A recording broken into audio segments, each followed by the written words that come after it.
Ok, chers spectateurs, je vous salue autant que vous êtes.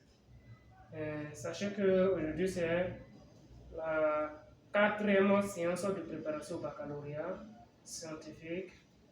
Donc, cette quatrième séance de mathématiques pour la préparation au baccalauréat est destinée aux élèves de la série C, D et E. Donc aujourd'hui, on va aborder la quatrième séance, c'est prépa bac CD. Prépa bac série C, D et E. Ok, donc aujourd'hui c'est la quatrième séance. Donc, la quatrième séance est intitulée Mathématiques 4. Donc, mathématiques 4. Donc, c'est la quatrième séance aujourd'hui.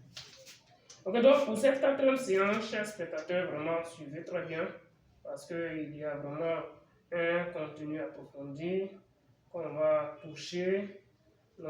N'hésitez surtout pas de poser des questions si vous en avez lorsque vous serez là et que la vidéo va circuler sur le net. Vous pouvez me contacter directement au numéro que je vous donne d'habitude, 01 41 90 63 61. Je précise que pour ceux qui sont à l'extérieur du pays, je suis en Côte d'Ivoire, et que pour ceux qui sont à l'étranger, vous mettez d'abord le 00225 suivi du numéro que je viens de vous indiquer. Donc sans plus tarder, on va commencer. Donc, on va travailler aujourd'hui sur cette séance de mathématiques 5. On va travailler sur les fonctions. Donc, je vais vous donner une fonction. Ensemble, on va s'entretenir dessus. Donc, soit grand F comme ça, soit grand F une fonction. Une fonction. Soit grand F une fonction. Définie par grand F de x égale à 2 moins x exponentielle, facteur d'exponentielle de x plus 2 moins x. Donc la fonction d'aujourd'hui qu'on va étudier, c'est la fonction f définie par f de x égale à 2 moins x facteur de exponentielle de x plus 2 moins x. Donc c'est la fonction qu'on va étudier tout à l'heure. Donc pour cette question, pour l'étude, rapidement, ce qu'on va faire, je vais vous poser une question très simple, mais une question qui revient lorsque vous travaillez, surtout en mathématiques, sur les fonctions. Donc, je peux vous demander par exemple de calculer, calculons, limite, lorsque x tend vers moins l'infini, de grand f de x, et limite, lorsque x tend vers plus l'infini, de grand f de x. Alors, chers spectateurs, voici ce qu'on va faire, c'est l'étude d'aujourd'hui. Donc, vous devez comprendre ceci, on va calculer pas à pas. Donc, on marque d'abord premier astérisque, on va calculer la limite à moins l'infini. Donc, limite lorsque x tend vers moins l'infini, de grand f de x. Ça serait égal à quoi? À la limite lorsque x tend vers moins l'infini. Vous recopiez votre fonction entre crochets, étant donné qu'il y a déjà une parenthèse, mais si vous préférez la parenthèse, vous ouvrez d'abord une grande parenthèse et puis vous mettez la quantité dedans avec leur parenthèse dessus. Donc, ce qu'on va noter, c'est 2 moins x facteur de expo de x. Donc, plus le 2 moins notre x. Et vous fermez votre crochet. Puisqu'on a commencé avec crochet, donc il faut terminer par crochet. Ok, donc, chers spectateurs, cette quantité que je viens de noter là, vous allez faire la remarque ensemble ici. On peut arranger cette expression. Donc, c'est égal à la limite lorsque x tend vers moins l'infini. Vous ouvrez votre crochet et ça va faire 2 moins x sur exponentielle de moins x. Donc, sachez que votre exponentielle de x, comme ça, c'est égal à 1 sur exponentielle de moins x. Donc, c'est cette formule que j'ai appliquée. C'est pourquoi vous voyez que j'ai écrit ça sur cette forme. Donc, plus notre 2 est là, moins notre x. Donc, ce qu'il faut comprendre ici, lorsque notre x va tendre vers moins l'infini, moins exponentielle va tendre vers plus l'infini. Par conséquent, on a exponentielle, on a une quantité sur la fonction exponentielle. Donc, on utilise la notion de croissance comparée. Donc, cette notion nous permet de comparer des grandeurs et puis voir quelle est la grandeur qui prime sur les autres grandeurs. Donc, en mathématiques, comprenez que la fonction exponentielle, c'est la fonction qui croît plus vite que les autres. Donc, si vous prenez par exemple, vous allez constater que si vous prenez par exemple exponentielle x et que vous donnez par exemple x prend la valeur 0, vous allez voir que exponentielle de 0 ça va donner 1. Donc, vous voyez que 1 c'est plus grand que 0. Donc, la même règle intervient lorsque x tend vers plus l'infini. Exponentielle de plus l'infini va croître plus vite encore. Donc, ça va faire que quand vous allez faire x sur exponentielle de x, ça va vous donner 0 lorsque la limite va tendre vers l'infini. Donc, c'est ce qu'on va faire. Donc, cette quantité-là, elle va s'annuler. Donc, ce qui va rester, ça va rester 2 moins x. Alors que lorsque x tend vers moins l'infini, 2 moins x va tendre vers plus l'infini. Donc, cette quantité, nous donnons tout simplement plus l'infini. Et vous recopiez ça devant et vous encadrez. Donc, petit x va tendre vers moins l'infini. Voici la limite que vous obtenez. Enfin. Donc, sans plus tarder, on va calculer la limite de notre fonction grand f de x lorsque notre petit x tend vers plus l'infini. Donc, on va passer à l'exécution. Donc, j'espère que quand vous allez suivre, pour ceux qui obtiendront les vidéos en payant, je pense bien que vous aurez tout le temps de mettre des pauses pour pouvoir bien prendre des notes avec un contenu vraiment très bien expliqué. Donc, sans plus tarder, on va passer à l'autre étape. Donc, on va calculer la limite lorsque x tend vers plus l'infini. Donc, ici, il suffit simplement de modifier. Donc, x tend vers plus l'infini. X tend vers ici vers plus l'infini. Donc, on va s'amuser avec ça. Alors, chers spectateurs, comprenez ceci. Vous avez exponentielle de x lorsque x tend vers plus l'infini, ça fait plus l'infini. Donc, plus l'infini. Et puis ici, vous avez 2 moins x. Lorsque x tend vers plus l'infini, cette quantité, elle fait moins l'infini. Donc, moins l'infini fois plus l'infini, ça fait combien? Ça fait moins l'infini. Ici également, ça fait moins l'infini. Donc, vous avez moins l'infini, moins l'infini. Donc, cette limite-là, elle va donner tout simplement moins l'infini. Donc, égal à moins l'infini.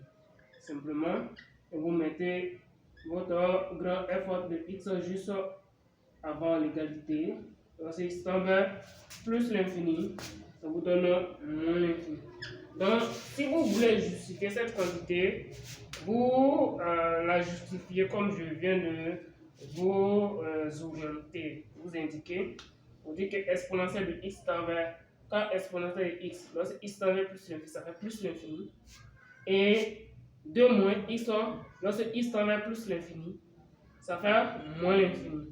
La même quantité se répète ici. Donc, si vous faites le produit de deux quantités n'ayant pas le même signe, assurez-vous que la quantité obtenue en fin, ça soit une quantité négative.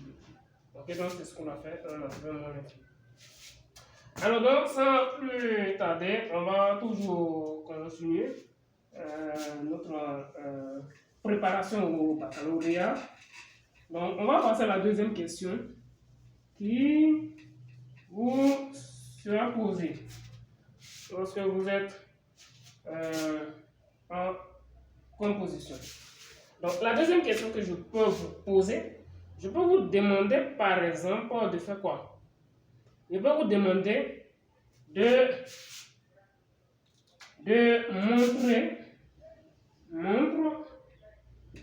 montre que quel que soit x appartenant par exemple à R, votre grand F' de x est égal à petit f de x. Donc, sachant que votre petit f de x est égal par exemple à 1 moins x facteur de exponentielle de x moins 1 par exemple. Ok, donc je peux vous poser cette question. Donc, de montrer que quel que soit x appartenant à R, votre grand f' de x est égal à petit f de x. Sachant que votre petit f de x là est égal à 1 moins x facteur de exponentielle de x moins 1. Donc, on va chercher à démontrer ça. Donc, pour ce faire, lorsqu'on vous dit grand f' de x est égal à petit f de x, sachez bien que votre grand f' de x n'est rien d'autre que la fonction dérivée. Ok? Donc, on vous demande de calculer une dérivée. Donc, vous devez dire f, grand F comme ça, est dérivable, parce que sans cette phrase, vous n'avez pas le droit de calculer la dérivée. Est dérivable sur quoi? Sur son ensemble de dérivabilité. Cette quantité qui est là, elle est définie sur grand R. Donc, son ensemble de définition, c'est grand R, bien sûr. Ok, donc, est dérivable sur grand R.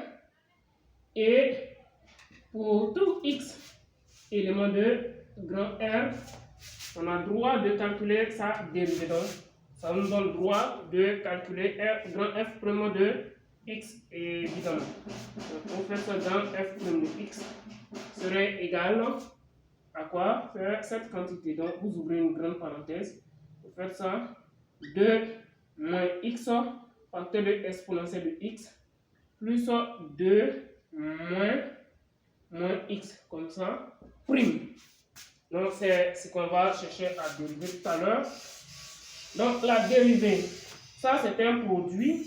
Ok, donc, il suffit simplement de dériver ça. On suppose que ça c'est la fonction u et exponentielle de x, c'est la fonction v. Donc, c'est le produit de deux fonctions qu'on cherche à dériver. Donc, si vous êtes face au produit de deux fonctions que vous cherchez par exemple à dériver, vous devez comprendre ceci. Que vous devez faire u fois v comme ça, prime, ça, vous dérivez d'abord la fonction u multipliée par la fonction v, plus vous dérivez la fonction v multipliée par la fonction u. Donc, c'est cette formule-là qu'on va appliquer.